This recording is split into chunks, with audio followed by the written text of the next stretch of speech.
They call you the Godfather of AI. So what would you be saying to people about their career prospects in a world of superintelligence? Trained to be a plumber. Really? Yeah.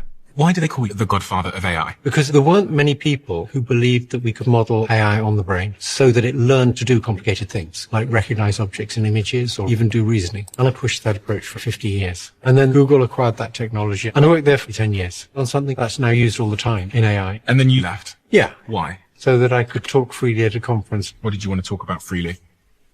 How dangerous AI could be. I realized that these things will one day get smarter than us, and we've never had to deal with that. And if you want to know what life's like when you're not the apex intelligence, ask a chicken.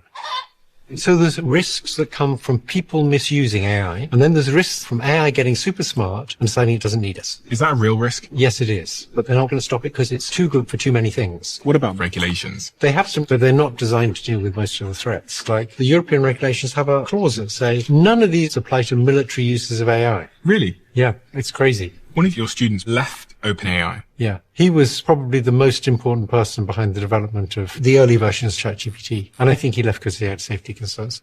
We should recognize that this stuff is an existential threat. And we have to face the possibility that unless we do something soon, we're near the end.